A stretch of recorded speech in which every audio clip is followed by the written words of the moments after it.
Sabi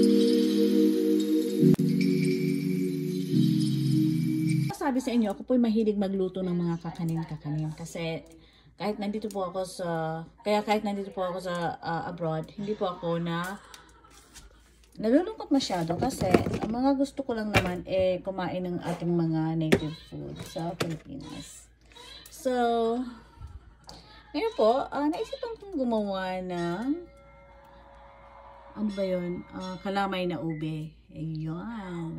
So, meron po ako nitong grated purple yam, which is ube, from the frozen section of Jungle Gems. And meron po tayo ditong glutinous rice flour. Sweet rice po yan. Ito po, just regular rice flour. At meron din po tayong young coconut. Pero nakalagay siya sa lata. Kasi nakita ko lang meron pala akong extra. At meron din po tayong ubi flavoring. Ayan, Manang Inday ha, padalhan nyo ako. Tapos, coconut milk from Kroger's. 3 po. Kasi yung isa gagawin natin yung parang tinatawag na latik. Yung sa ibabaw. Ito pala ang latik. Ayan, yung nasa ibabaw. Gagawa tayo ng ganyan.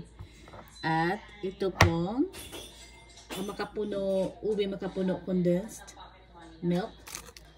Nakita ko meron pala akong stock. So, para hindi siya masira, lulutuin na natin. Okay? Una pong gagawin natin ay dito lang sa maliit na to, gagawa tayo ng latik. Yung nasa ibabaw ng ube. At gagawin natin yan sa paglalagay ng isang latang coconut milk. Alright? Ay, ito pala light. Baka dito na lang tayo sa premium coconut milk. Ito na lang gamitin natin. Ewan ko anong light. Baka hindi masyadong malapot or something. I'm not sure. Ito ang itsura ng coconut in can. So, lalagay ko lang po ito dito.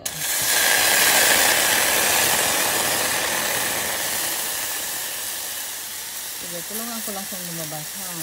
Parang ang pagluto po nito, parang hahayaan mo lang siya. Huwag mo siya masyadong haluin. Later na lang. Hayaan mo siya. Nasa medium fire po ako. Okay?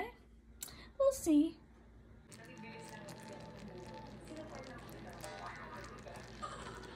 Guys, ito na po ang itsura ng ating latik. Ayan. Tapos, magsusukat na po tayo ng ating glutinous rice, 2 cups. Ayan. 2 cups na siya. And then, po, 3½ cup, lalagay nyo. 3/4 lang, tapos 1/4 sugar. Pero baka, 1 cup ko na lang ito para di na ako mag-sugar, di ba? 3/4 lang, ay lampas na. 1 cup na lang natin, di na tayo mag-sugar. Ayoko ng sugar.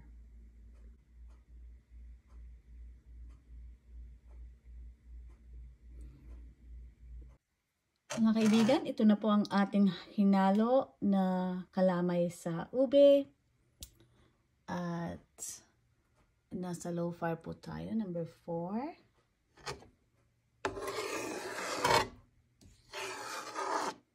Ayan, shout out po sa ating mga kaibigan sa Bicol region, Naga City.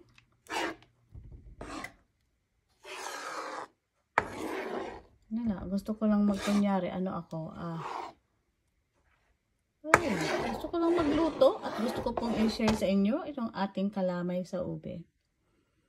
Kasi po, pag namimiss ko ang Pilipinas, kasi po nandito tayo sa Amerika, nag-experiment po ako ng mga pwede nating magamit para matikman natin yung ating mga kakanin. So, yun lang naman po. Kalamay, kalamay, kalamay. Masarap po ito. Nilagyan po natin ito ng gatang nyog, ng young coconut, ng ube, frozen ube. Tapos ng ube, evaporated milk. Hindi ko na po ang ating kalamay sa ube. Ilalagay na natin yan sa mold. Sarap. Ang dami. Sino gusto? Ano po ang ituturo sa inyo? Kung kulang po ang inyong latik. Latik. That is the top. Kung gusto niyo ng latik, gagawa po tayo nitong desiccated coconut. Gagawin po natin parang latik. Okay? Lutuin lang po natin yan sa kawali ulit. Hanggang mag-brown. Yun lang. Kita ko sa inyo ang finished product. Ito po ang itsura niya.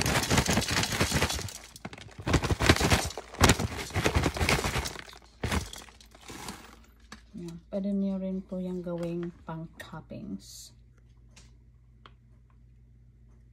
Yung po pwede rin po kayong gumamit ng cheese dito. Why not? Right? Why not? You can try anything. Just experiment. Ito lang po mga migay ang paggawa ko ng kalamay sa ube. Ayan.